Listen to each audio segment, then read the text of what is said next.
Dear students, now we are going to know the appreciation of the poem Trees Are the Kindest Things I Know. 1.3 Subject English Standard 8th.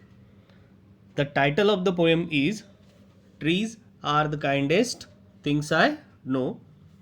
The poem is written by Harry Ben. The poem is written by Harry Ben. The poem has 8 stanzas. As you know that the poem has 8 stanzas. The poem has 8 stanzas. Each stanza has 2 lines. As you can see, there are 2 lines in each stanza, and there are how many stanzas in the poem? There are 8 stanzas in the poem. The lines that rhyme in each stanza is first and second. So first and second, these 2 lines are rhyming with each other. As you can see, for example, trees are the kindest things I know. They do not harm, they simply grow. So here know and grow, these 2 words are rhyming with each other. So in every stanza, first and second line are rhyming with each other.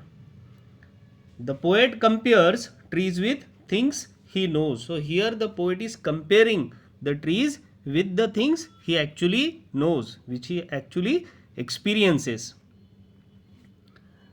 And they, these 2 words you can see, and they, these 2 words are repeating again and again in the poem. In first stanza, as you can see, they, again in second stanza, and they. So these 2 words are repeating in the poem again and again.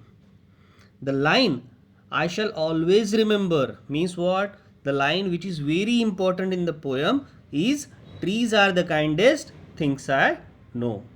So that is the appreciation of the poem. So student, appreciation means what? When we read some poems, at that time what we liked about the poem, what we found out while reading in the poem, what is the quality of the poem. So these, all these things, when we collect in a single portion or in a single way, that is called appreciation of the poem. So here we have done the appreciation of the poem. This year you have in every poem this appreciation part, and it will ask for 5 marks. So therefore this appreciation part is very important for you this year. Thank you.